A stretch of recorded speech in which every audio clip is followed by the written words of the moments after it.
इसकी wiring complete हम समझने वाले हैं कि इसकी वायरिंग कैसे की जाती है। बिल्कुल मैं खोला हूँ एसी को। तो उससे पहले हम साइकिल डायग्राम को हम समझ लेते हैं कि साइकिल किस तरह से काम करता है इसका। मुझे लगता है कि क्लियर दिखाई दे रहा होगा। पहले हम इसका साइकिल समझ लेते हैं कि किस तरह से रेफ्रिजरेंट वर्क करता है इसका। उसके बाद हम वायरिंग की बात करेंगे। थोड़ा सा लाइव लंबा होने वाला है, बिल्कुल वीडियो की तरह बताऊंगा, क्योंकि जो लोग अभी नहीं देख पाएंगे वो लोग बाद में अपना देख लेंगे। मैं इसी को खोला हूँ, इसमें कुछ प्रॉब्लम था इसलिए मैं खोला हूँ इसको। इसकी वायरिंग हम समझ लेते हैं कि इसकी वायरिंग कैसे की जाती है। पहले हम साइकिल को समझ लेते हैं। ये यहाँ पर देखिए कंप्रेसर है ना, पीछे तो मैं बाद में आऊँगा, पहले सामने से मैं दिखा दूँ। यहाँ पर ये देखिए, यहाँ से ये है कंप्रेसर का डिस्चार्ज लाइन ये, और ये है कंप्रेसर का सक्शन लाइन, जो कि ये रिसीवर लगा हुआ है। ये रोटरी कंप्रेसर है। रोटरी कंप्रेसर में एक रिसीवर लगा होता है। तो अगर नेटवर्क की वजह से अगर लाइव कट जाए तो इसके लिए सॉरी, क्योंकि मैं ऐसे जगह पे हूँ जहाँ अच्छे से नेटवर्क नहीं है, शायद क्लियर दिखाई भी नहीं दे रहा होगा। तो ये है सक्शन लाइन और ये है डिस्चार्ज लाइन, जो कि ये डिस्चार्ज लाइन कंप्रेसर से एयर निकलता है, रेफ्रिजरेंट निकालता है यहाँ से और कंडेंसर में जाता है। ये होता है कंडेंसर जाली है ना, अभी मैं बताऊँगी इसके बारे में। यहाँ से निकलता है, कंडेंसर में जाता है और कंडेंसर से कूलिंग कॉइल में इंडोर में जाता है। इंडोर से वापस सक्शन लाइन के रास्ते से, आप यहाँ पे मैं दिखाऊंगा अभी, सक्शन लाइन के रास्ते से यहाँ से आता है, रिसीवर खींचता है और फिर वापस कंप्रेसर में चला जाता है। फिर कंप्रेसर में से वापस ये डिस्चार्ज लाइन के रास्ते से जाता है कंडेंसर में, कंडेंसर से कूलिंग कॉइल में जाता है, कूलिंग कॉइल से वापस ये सक्शन के रास्ते से वापस कंप्रेसर में चला जाता है। तो यहाँ पर साइकिल इसका समझ लीजिए कि किस तरह से ये काम करता है। डिस्चार्ज यहाँ से रेफ्रिजरेंट निकलता है, ये लाइन से देखिए, इसमें ये लाइन से निकलता है डिस्चार्ज। रेफ्रिजरेंट यहाँ से निकला, उसके बाद ये पाइप आया है ना, ये पाइप देखिए यहाँ पर आकर के जॉइंट हुआ है। यहाँ पर मैं पहले कंडेंसर में दूर से दिखा दूँ। ये रहा कंडेंसर, ये जाली है ना, इसे कंडेंसर कहते हैं जाली को। ये कंडेंसर बड़ा सा कंडेंसर है। रेफ्रिजरेंट आता है इसमें, यहाँ पर देखिए जॉइंट हुआ है ना, ये देखिए ये दो लाइनें यहाँ पर, एक कंपनी ने यहाँ पर एक फ़िल्टर लगा के दिया है। यहाँ पर रेफ्रिजरेंट यहाँ से निकलता है, यहाँ से चला जाता है कंडेंसर में, कंडेंसर में गया, उसके बाद पूरा रनिंग किया कंडेंसर। यहाँ पे देखिए, ये दूर से देखिए कंडेंसर, ये जाली है ना, ये फ़ैन के पीछे जो जाली है इस कंडेंसर होता है। यहाँ पर रेफ्रिजरेंट रन करता है। रन करने के बाद ये इनपुट है, कंडेंसर का इनपुट है। यहाँ पर रेफ्रिजरेंट अंदर जाता है कंडेंसर में रन करता है। रन करने के बाद यहाँ पर देखिए ये आउटपुट है। ये देखिए एक लाइन निकल रहा है ना, ये वाला एक लाइन निकल रहा है आउटपुट। ये जाता है, यहाँ पर एक फ़िल्टर लगा हुआ है जो कि ड्रायर फ़िल्टर होता है, और ये होता है कैपिलरी। अभी कैपिलरी क्यों लगाया जाता है इसको भी समझ लीजिए। यहाँ से निकलता है, ड्रायर फ़िल्टर में जाता है और रेफ्रिजरेंट को यहाँ पर फ़िल्टर करता है। फ़िल्टर करने के बाद ये कैपिलरी में जाता है। कैपिलरी से जब निकलता है तो यहाँ पर देखिए सर्विस वाल्व यहाँ पर जुड़ा हुआ है। ये देखिए ये पतला वाला ना, ये कैपिलरी का दूसरा हिस्सा इसमें जुड़ा हुआ है। ये जो डिस्चार्ज लाइन है, पतला पाइप है ना, ये डिस्चार्ज लाइन होता है, इसमें जुड़ा हुआ है। ये अब चला गया देखिए ना, ये घूम करके, और ये पाइप जा रहा है रूम में। ये पाइप है, ये पाइप के रास्ते से रूम में चला गया कूलिंग कॉइल में। अब कूलिंग कॉइल में कूल करके फिर वापस आता है कौन सी लाइन से, ये मोटे पाइप से, देखिए ना ये मोटा पाइप है, इसके रास्ते से वापस आता है।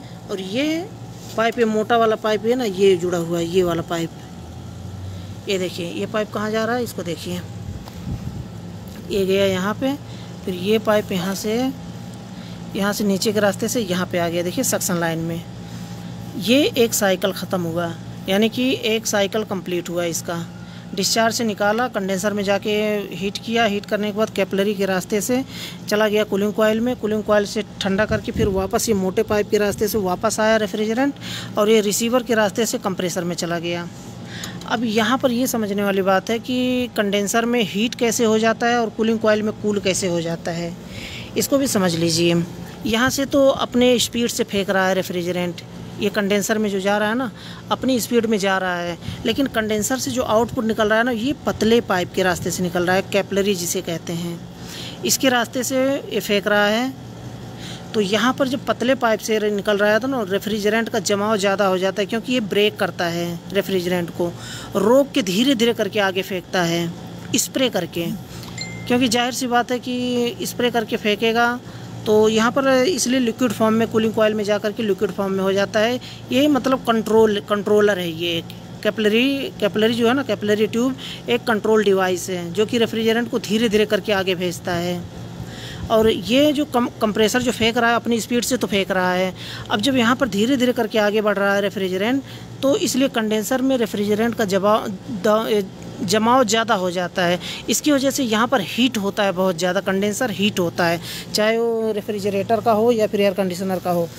इसलिए ये फ़ैन लगाया जाता है ताकि जो इसमें हीटिंग है उस हीटिंग को बाहर फेंक सके, इसलिए ये फ़ैन मोटर लगाया जाता है। ये तो हो गया साइकिल, रेफ्रिजरेंट का जो साइकिल है। अब इसकी वायरिंग हम समझ लेते हैं। इसमें ये सिंपल एसी है, इसमें 4 वे रिवर्सिंग वाल्व नहीं लगा है, तो यहाँ पर सिर्फ 2 वायर आ रहे हैं। अगर नॉर्मल एसी होता है तो यहाँ पर सिर्फ 2 ही वायर होते हैं नॉर्मल एसी में, यानी कि जिसमें 4 वे रिवर्सिंग वाल्व नहीं लगा होता है।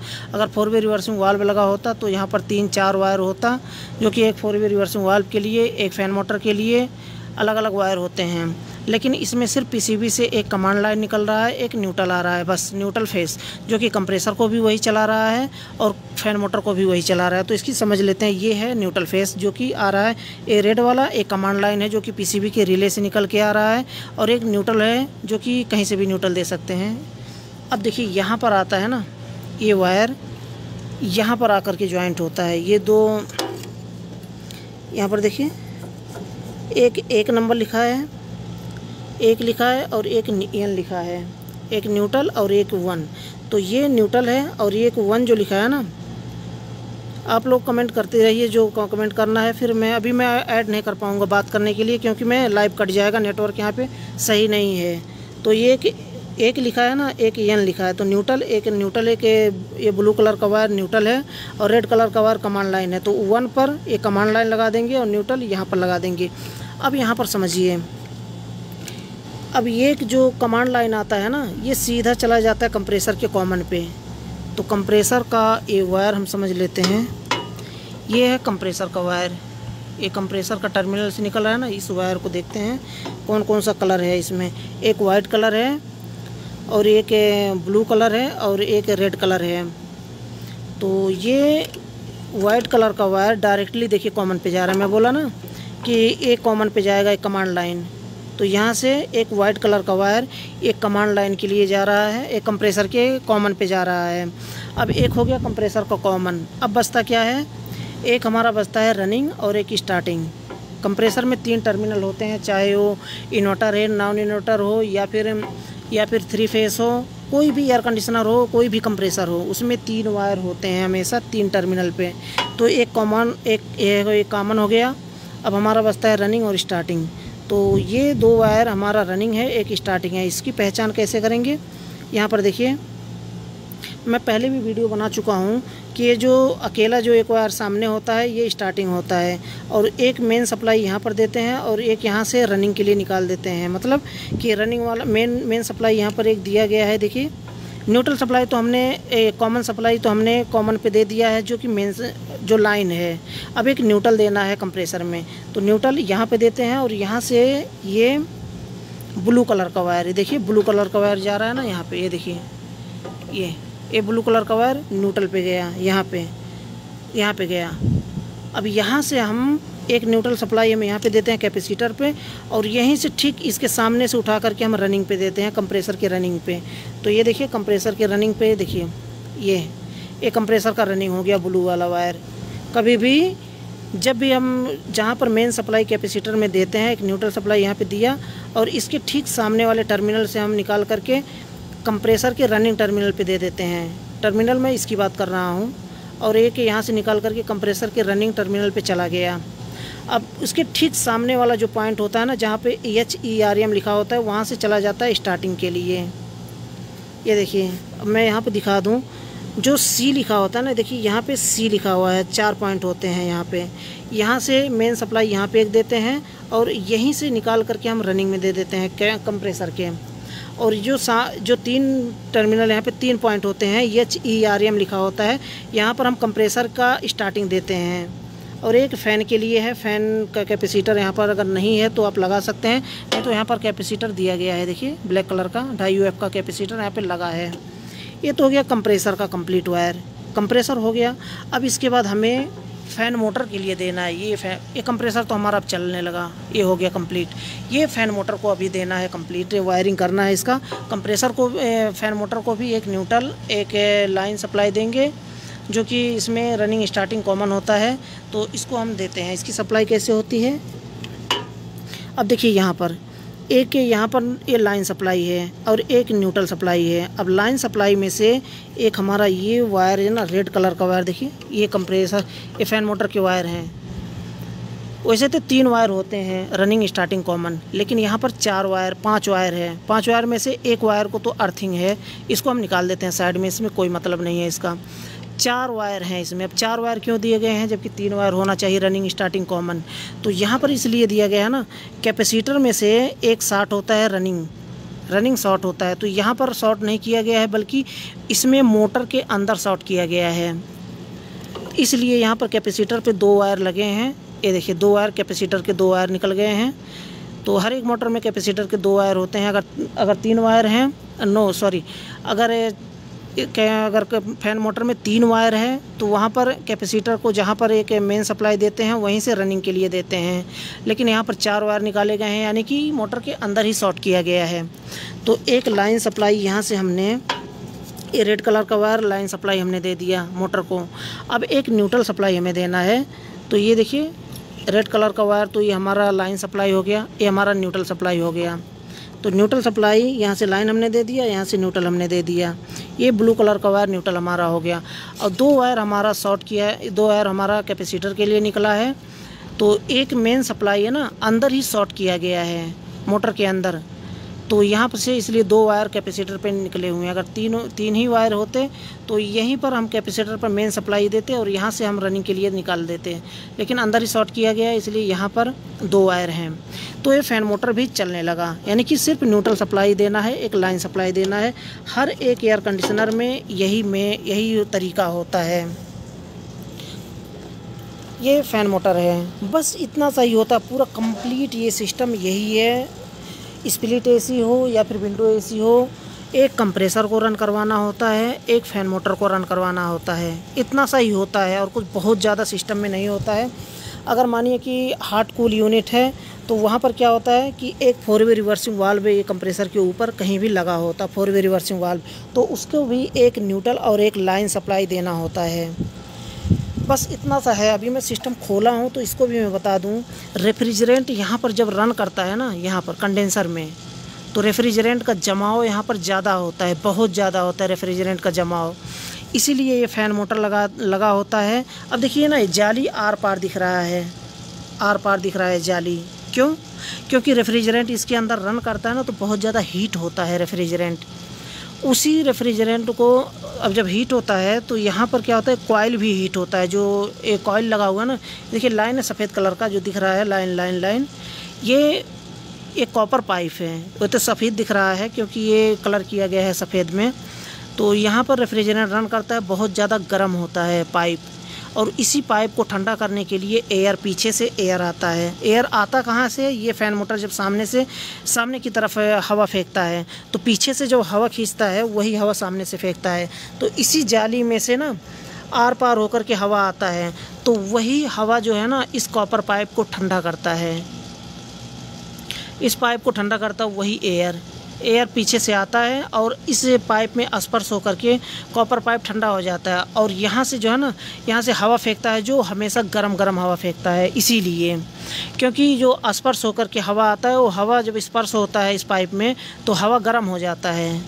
अब गर्म होने की वजह से ये जो हवा फेंकता है सामने की तरफ, ये फ़ैन, तो दूर से मैं दिखाऊँ, ये फ़ैन जब हवा फेंकता है सामने की तरफ तो गरम हवा फेंकता है।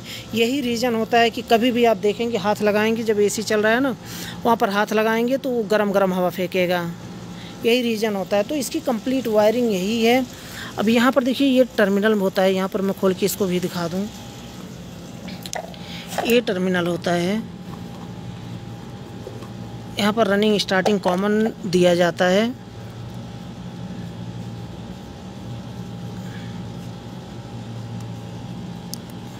ये पूरा जाम है लगता है।